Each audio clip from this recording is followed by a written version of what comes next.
Unison TV es un medio de comunicación que promueve el diálogo, la diversidad y la libertad de expresión en un marco crítico y respetuoso. Los comentarios expresados en su programación reflejan la opinión de quienes la emiten y no de quien las difunde. Hoy, Entre Medios, un análisis sobre el manejo de la economía en este primer año de gobierno de Andrés Manuel López Obrador. Aquí iniciamos.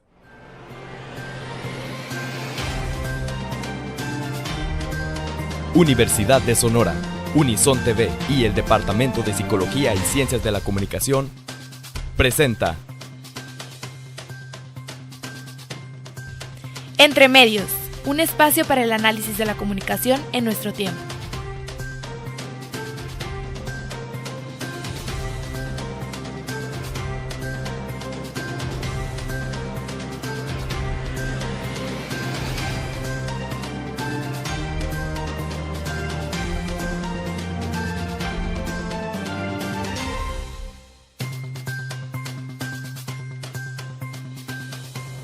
Me da muchísimo gusto saludarlo, soy Jesús Moreno Durazo y le agradezco que esté puntual en esta cita que tenemos cada semana Entre Medios. Estamos transmitiendo desde los estudios de Unison TV en la Universidad de Sonora. Como bien sabe, este es un esfuerzo del Departamento de Psicología y Ciencias de la Comunicación de la Universidad, la Dirección de Comunicación de nuestra máxima casa de estudios y, por supuesto, Unison TV. Como lo adelantábamos en el programa anterior, vamos a continuar haciendo una serie de balances sobre los diferentes ejes del gobierno del presidente Andrés Manuel López Obrador. En esta ocasión vamos a platicar de economía. ¿Cómo le va a usted con la economía? Bueno, de eso vamos a tratar hoy, de eso vamos a charlar hoy.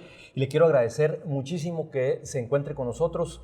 Sabemos que andaba un poquito apurado porque tenía clases el doctor Joel Espejel. Doctor, muchas gracias. Gracias por estar con nosotros. Un gustazo, Jesús. El doctor Joel Espejel es catedrático, es profesor investigador en el Departamento de Economía de la Universidad de Sonora. Y está también con nosotros Alejandro Romero, licenciado en Economía, búho también. Sí, de también.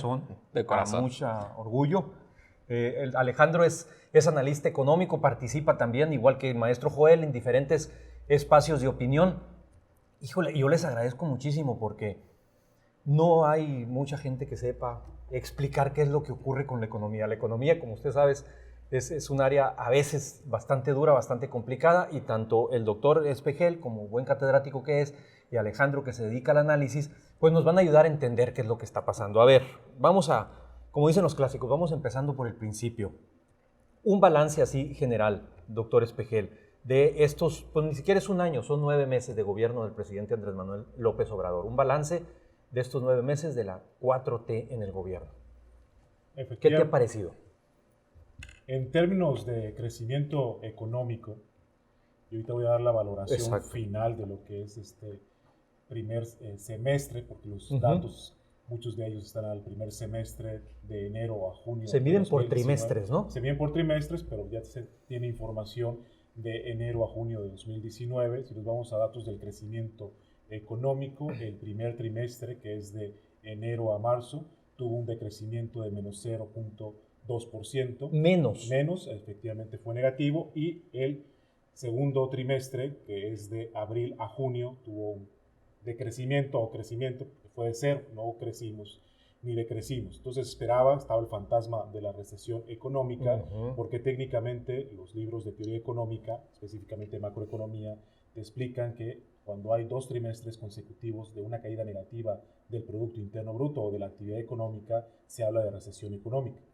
Afortunadamente, pues, se tuvo cero crecimiento para lo que es el segundo trimestre y no aparece el fantasma de la recesión, ya con datos validados por parte de INEGI, quien se encarga de estar realizando la elaboración de este indicador. Entonces, no se tiene una recesión económica, pero sí estamos en un estancamiento.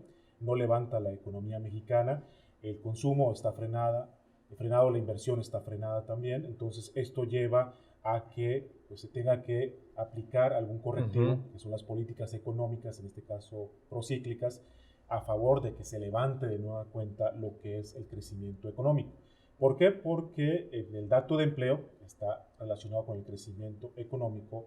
El último dato que reportó el Instituto Mexicano del Seguro Social fue por encima de los 300,000 empleos a lo que es julio de 2019. Entonces, para poder estar en condiciones de ofrecer empleo a la gente que se está incorporando a la población económicamente activa, es decir, personas en edad de trabajar, se requieren 100,000 empleos mensuales. Debería de haber 700,000 empleos y se generaron 300,000, por lo tanto hay un déficit de 400,000 empleos, dado que pues, no se está creciendo. Si no se está creciendo, no hay generación de empresas. Si no hay generación de empresas, no hay gente empleada. Si no hay gente empleada, obviamente no se está percibiendo un salario, un sueldo, y te lleva a no estar consumiendo, y como no se está consumiendo, los precios tienden a la baja. Por eso el dato de la inflación va a la baja, ¿no? Pone un primer dato que es fundamental, Alejandro, el doctor Espejel, que es el del crecimiento. Es el patito feo, es el talón de Aquiles del gobierno de Andrés Manuel López Obrador, del presidente López Obrador. Es decir, ¿no han encontrado la cuadratura al círculo para manejar la economía y que la economía crezca? ¿O cuál es tu valoración? Mira, yo creo que el crecimiento, como es el indicador más importante, digamos, que seguimos los economistas, pues definitivamente es el talón de Aquiles.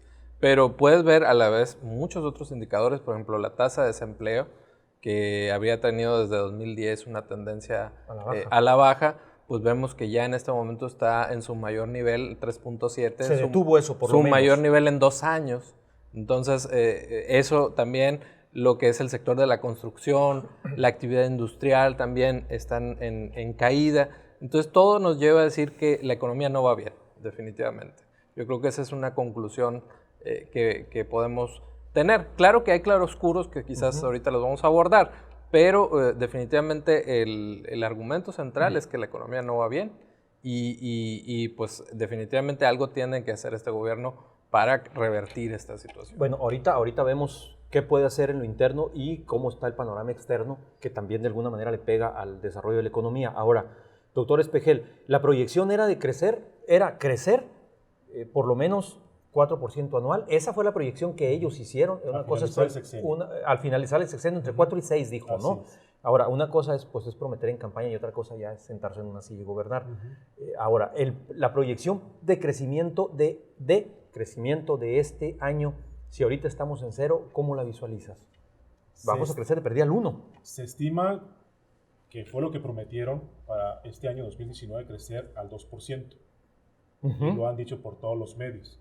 Pero, dada la situación que estamos analizando de que no se creció los primeros 2 trimestres del año y se requiere reactivar para la segunda mitad del año, los últimos 2 trimestres, anuncia la Secretaría de Hacienda un apoyo para poder estimular la actividad económica con 485,000 millones de pesos a través de la banca de desarrollo para estimular el consumo y la inversión, pero también está la cuestión de esta depreciación que está experimentando actualmente el tipo de cambio, el peso mexicano con respecto al dólar americano, con el objetivo de incrementar la captación de inversión extranjera directa. Entonces se tiene aquí un escenario en el sector externo, como bien lo comentabas, que nos está indicando que hay una desaceleración a nivel mundial.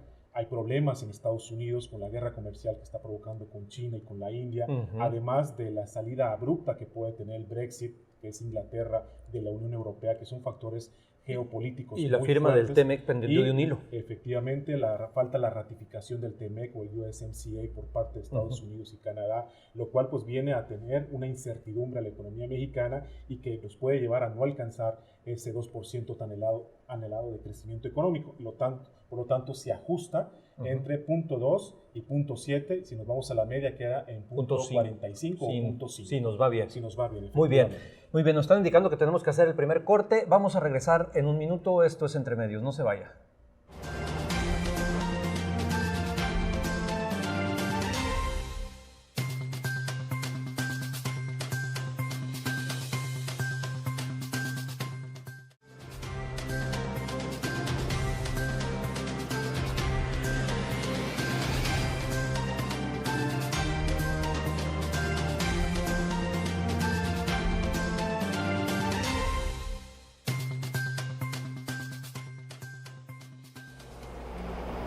Gracias por continuar con nosotros Entre Medios. Estamos conversando con el doctor Joel Espejel, con el licenciado Alejandro Romero. Estamos haciendo un balance de pues lo que está pasando con la economía en México en esos primeros 9 meses de gobierno de Andrés Manuel López Obrador. Alejandro, hablabas ahorita de algunos claroscuros. ¿qué claros ves? Ya pusimos algunos oscuros, muy oscuros, así como barruntos de tormenta en el primer segmento. ¿Algún clarito que nos permita decirle a la gente, bueno, por lo menos hay una luz, ahora sí que aplica una luz al final del túnel? Mira, yo creo que hay que reconocer que en el aspecto, por ejemplo, de salarios, sí, claro, sí hay una política que se empezó desde esta administración, pero que ya venía empujándose también, fue parte de las propuestas de varios partidos durante la campaña, el impulso al salario mínimo, lo retomó esta administración y bueno, tuvo un aumento interesante del 16%, pero más allá de eso, por ejemplo, yo vería los datos del IMSS, del salario promedio, en lo que va de 2019 a nivel nacional ha crecido 6.5% el salario promedio de los trabajadores en México. En Sonora el dato es un incremento del 9% anualizado. Entonces yo creo que son buenos números. Definitivamente era algo que se necesitaba recuperar el poder adquisitivo de los salarios. Creo que también una parte importante, independientemente de las críticas que pudiéramos hacer a la ejecución del gasto de parte del gobierno federal, hay que reconocer que hay equilibrio hasta el momento en las finanzas públicas y eso pues, ha favorecido que la inflación de alguna manera vaya a la baja y que se logre esa recuperación del poder adquisitivo de los salarios de quien tiene empleo, ¿no? Estábamos hablando de que no se está generando nuevo empleo, pero bueno, al menos de los que se mantienen trabajando, pues su poder adquisitivo sí se está recuperando ligeramente, ¿no? Entonces, eso yo lo pondría como un positivo. Muy bien, son buenos claros. Tú, doctor, ¿qué claros ves en el manejo de la economía en estos 9 meses? Pues, aparte de lo que dijo Alejandro. Está prácticamente el estímulo que pretende el gobierno federal a través de la Secretaría de Hacienda, de estos 485 mil millones de pesos, 50 mil millones de pesos van para infraestructura focalizada al estado de Nuevo León, Chihuahua y Baja California Sur, donde hay obras de infraestructura para potenciar el crecimiento de estos estados, pero además utilizar la banca de desarrollo nacional financiera, lo que es el Banco del Bienestar, Bancomex y Fonacot para estimular lo que es proyectos de microempresarios o pequeños y medianos empresarios que tienen una idea para poder desarrollar lo que es una actividad productiva. Lleva tiempo, deben de ser proyectos probados con una viabilidad ya sustentada y la cuestión del consumo a través de Fonacot, canalizar más créditos con tasas de interés más bajas y comisiones también de la misma naturaleza, y eso hace que se reactive lo que es el crecimiento económico a través del consumo y de la inversión por parte de los particulares, porque también es importante, no únicamente la inversión por parte del sector público, sino que también los particulares, en vez de estar invirtiendo fuera de México, lo hagan aquí, porque si no, se va a incrementar la demanda de lo que es de divisas y la oferta se está disminuyendo porque no se está captando la suficiente inversión extranjera directa y las exportaciones se han mantenido, sobre todo las no petroleras, que son las manufactureras, y esto nos lleva a que si la demanda es mayor a la oferta, pues va a haber problemas de crecimiento en nuestro país. Entonces se tiene que estimular la captación de inversión extranjera directa porque el modelo exportador que se empezó a implementar a partir de 1986 con la entrada de México al GATT hace que dependamos de lo que es el sector externo. Si lo analizamos, el sector externo pesa en el Producto Interno Bruto un 65% y el sector interno, que es consumo, inversión y gasto público, es el 35%, pues obviamente que si hay un freno de lo que es el sector externo, desaceleración por parte de las cadenas productivas internacionales o globales, esto nos lleva a que también va a haber un freno en la economía nacional por esa alta dependencia que se tiene del exterior. Entonces ahora hay que bajar esa dependencia y tratar de estimular el mercado interno, porque si baja la dependencia externa, tienes que apostarle al mercado interno, que esa es una de las políticas que actualmente tiene la administración federal. Y para eso iba ahorita, a ver qué motores tiene que dinamizar la economía para que pueda esto caminar. Pero antes me gustaría así como hacer como un paréntesis por eso que dices, para que estos proyectos y que estos recursos se puedan aprovechar y estos proyectos puedan dinamizarse, pues es fundamental que exista confianza. Claro. Que exista confianza, que haya certidumbre. Y no sé qué opinión tengan ustedes, qué impresión tengan, Alejandro. ¿El no crecimiento puede ser también sinónimo de desconfianza? ¿O qué está pasando? ¿Hay confianza en los empresarios como para invertir en México? Yo creo que hasta el momento sí, de alguna manera están pagando por ver. Yo creo que el crecimiento y las cifras también de inversión extranjera nos hablan de que hay una moderación en cuanto a la inversión fija bruta también, que el indicador que maneja el INEGI nos habla de que en este momento no se está invirtiendo por parte de los empresarios. Yo creo que es fundamental generar esa certidumbre, esa confianza, de ahí los acercamientos del presidente con la clase empresarial, que ya sabemos que son 10, 15 empresarios que manejan la mitad de la economía. Entonces, de ahí que ese acercamiento yo creo que es un primer paso que es positivo, pero definitivamente tiene que haber también esfuerzos por atraer la confianza de los analistas extranjeros, de las calificadoras. Creo que ya no se les puede desdeñar como se inició en esta administración, y sobre todo pues porque estas calificadoras son quienes les dicen afuera si vale la pena apostar o si hay un riesgo mayor en México. Entonces también hay que hay que entrar a ese juego también de agradar a los inversionistas extranjeros y a las calificadoras. Fundamental. Doctor Espejel, ¿qué motores hay que dinamizar para que la economía mexicana crezca, independientemente del entorno internacional? La apuesta que trae, que ahorita vamos a ver si es positiva o negativa, la apuesta que trae el gobierno federal es el sector energético, ¿sí? Que analiza el presupuesto autorizado para el próximo año, que analiza gran cantidad de la Secretaría de Energía para potenciar la refinería de Dos Bocas, que va a ser de producción de petróleo pesado. No se tiene refinerías de petróleo pesado en México. Las 6 refinerías que actualmente son para petróleo ligero y superligero, las cuales se les va a meter dinero también del presupuesto del próximo año. ¿Crees que es una opción? Es una opción. Los análisis que tienen es que a 15 años, ¿sí?, todavía va a dar el petróleo de sí, y hay quienes dicen que hasta el 2050, dadas las reservas probadas. Pero, ojo, está el plan de negocios de Pemex de 2019 a 2023, el cual nada más se basa en la estrategia de la extracción y exploración de hidrocarburos. No habla de gas shale, gas natural que se puede extraer a través de la técnica fracking, el llamado petróleo y gas de esquisto, más el petróleo que está en aguas profundas, que ese no se toca en lo que es el plan de negocios de Pemex. Hablan únicamente de la extracción y exploración en aguas someras o aguas superficiales, donde ya hay reservas probadas de petróleo, y no se habla de los otros aspectos que son fundamentales dentro de una política energética. La política energética actualmente está subordinada a la política energética de Estados Unidos, entonces le está apostando el gobierno federal a que la política energética tenga una mayor independencia, y eso haga que sea una palanca de desarrollo. Pero hay reservas, porque únicamente se está hablando de las reservas probadas en aguas someras. ¿Qué va a pasar si se va a autorizar la técnica fracking para extraer lo que es petróleo y gas esquisto? ¿Qué va a pasar con la cuestión de la extracción de aguas profundas? Todavía hay muchos muchas dudas, los cuales se tienen que resolver, porque de momento no hay una política energética bien definida. Muy bien. Vamos a hacer nuestra siguiente pausa para entrar a la recta final. Volvemos en un minuto, no se vaya.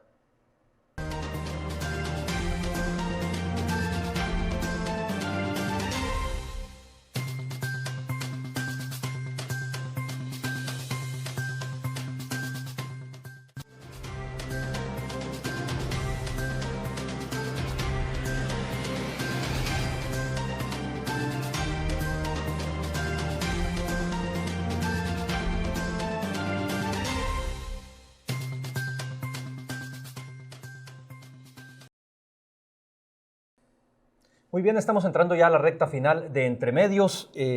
Alejandro, Joel, el presidente, un poco para buscar amortiguar, digamos, esta idea del crecimiento cero, dijo en su mensaje que transmitió y que todos vimos el 1 de septiembre, que en México, es cierto, el crecimiento era menor, yo digo que cero, ustedes mismos lo acaban de confirmar aquí, pero dice, pero hay desarrollo. Entonces, siento que es así como un juego de artificio, y yo tengo la duda si crecimiento y desarrollo deben ir de la mano o no. Y para esto entiendo yo que cuando habla de desarrollo, él pone sobre la mesa una serie de programas sociales que han sido la apuesta de su gobierno, que como Jóvenes Construyendo el Futuro, los becas para universitarios, programas para adultos mayores, etcétera, etcétera. ¿Puede haber desarrollo sin crecimiento, Alejandro? Definitivamente no. Para que haya desarrollo hay una condición necesaria, que es el crecimiento. ¿Por qué? Porque cada año crece la población, crece la demanda de empleo, crece la demanda de servicios, crece inclusive la población en pobreza. Entonces, si no tienes crecimiento, no tienes un pastel más grande que repartir entre la población. Y por otra parte, aparte de eso, pues definitivamente el crecimiento es esencial para la inversión, para la confianza. Entonces, definitivamente, desde mi punto de vista, no puede haber desarrollo sin crecimiento. Joel, no puede haber desarrollo sin crecimiento. No, porque tienes que generar riqueza y después distribuirla. Y la generación de riqueza es crecer más. Entonces es un juego de artificio. Efectivamente. Entonces, si no creces, obviamente que si no hay crecimiento no va a haber empresas, si no hay empresas no van a pagar impuestos, si no pagan impuestos no se van a tener los ingresos suficientes en términos públicos y no vas a canalizar el gasto de programas sociales. Y una cosa, Jesús, maestro, es repartir el presupuesto. Exactamente. Y otra cosa es redistribuir la riqueza, Sí, ¿no? sí. Lo que se ha hecho hasta el momento es una redistribución distribución del presupuesto es una cosa y distribución del ingreso es otra, pues muy distinta, totalmente, ¿no? Totalmente. Y se ha jugado nada más a estar repartiendo. ¿Qué valoración tienen ustedes con todos los asegúnes? Porque bueno, este asunto de repartir dinero y hacerlo como lo están intentando, como dice el propio presidente, de manera directa, sin huachicola arriba y sin huachicola abajo, como dice, ¿no? Que nos llegue directo a la gente. Evidentemente, y es absolutamente comprensible, pues son programas que en los mecanismos se deberán ir ajustando poco a poco, pero es tiempo ya suficiente como para hacer una valoración de lo que ha ocurrido con estos programas sociales. ¿Tienen alguna valoración ustedes? Mira, ese es el problema, que no hay una valoración. Es decir, el Coneval ya ha dado señales de crítica o de cuestionamientos en los programas sociales, por ejemplo, en el sentido de que no se tiene bien cuáles son los resultados de estos programas, ¿no? No se sabe a qué se está destinando, por ejemplo, el dinero de las becas. No hay manera de medir que haya resultados positivos.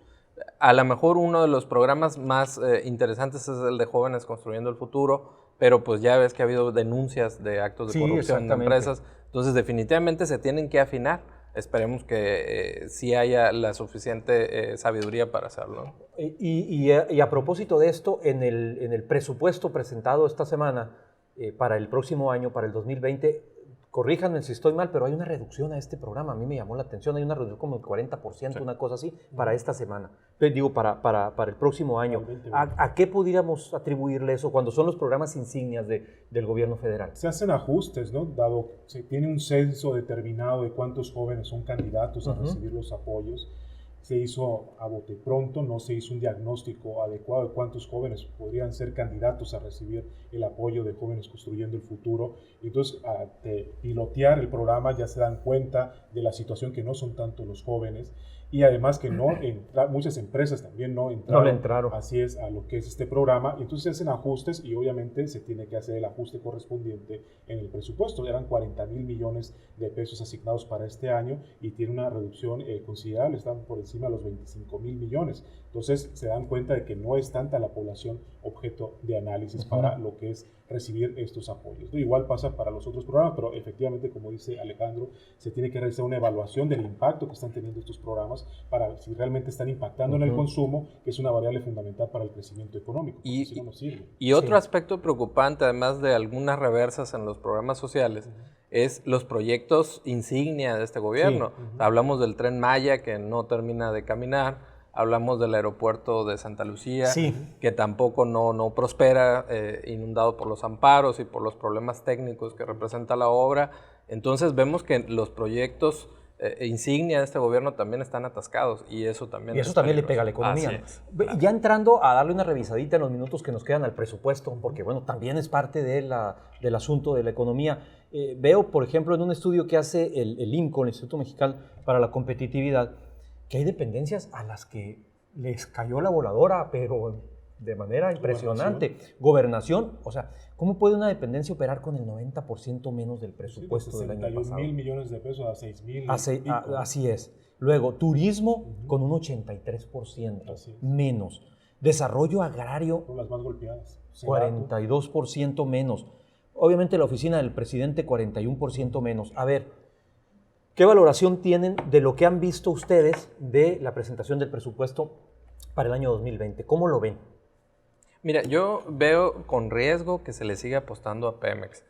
Pemex, recordemos que es una empresa con pérdidas fuertes, es una empresa que no es rentable en su sector de refinería, es una empresa con un pasivo laboral enorme, con un sindicato complicado. Sí. Entonces, mientras no resuelvas esos aspectos, pues definitivamente meterle recursos a Pemex suena como meterle dinero a un barril sin fondo.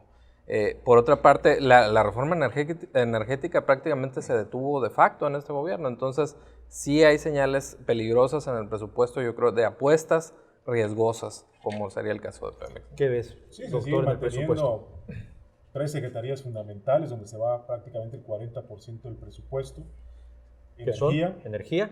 lo que es bienestar, donde están todos los programas sociales, y seguridad pública, con la Guardia Nacional para capacitación, equipamiento. Que eso es absolutamente entendible, ¿no? Efectivamente, Es que son una gran priori- apuesta son también prioridades, y es prioridad. resolver el problema del crimen organizado, inseguridad, violencia que hay en el país. Aparte, los programas sociales se siguen manteniendo con los ajustes que ya comentamos y apostarle a Petróleos Mexicanos y Comisión Federal de Electricidad. Se tienen protocolos firmados por parte del gobierno federal ante los organismos internacionales, el de París, que son protocolos medioambientales donde se tiene que transitar a energías renovables.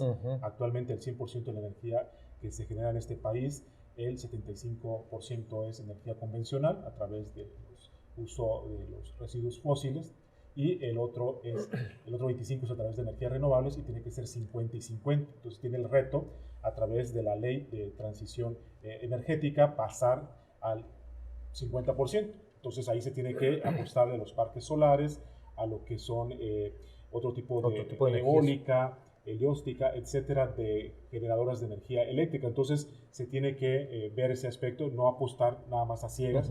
Por eso se incrementó tanto lo que es el sector energético en términos presupuestales. Pues yo les quiero agradecer muchísimo, la economía siempre se está moviendo, es algo muy dinámico. Les voy a agradecer si en una ocasión más adelantito le damos otra revisada a ver cómo va caminando. Esperemos que ahora sí con más claros que oscuros. Claro. Doctor Espejel, muchas gracias por Mucho acompañarnos gusto, aquí en un Unison saludo. TV. Muchas gracias. Un saludo al auditorio. Alejandro, muchas gracias también por Muchas gracias por la invitación. Muchas gracias también a Reina, Alondra, Ariel, Itzel, Leo, jóvenes de la licenciatura en comunicación que usted no ve aquí, pero están detrás de cámara. Por supuesto, a todo el staff de Unison TV, al maestro Giovanni Martínez como productor ejecutivo, pero sobre todo muchísimas gracias a usted por su confianza. Nos vemos aquí dentro de 8 días. Hasta entonces.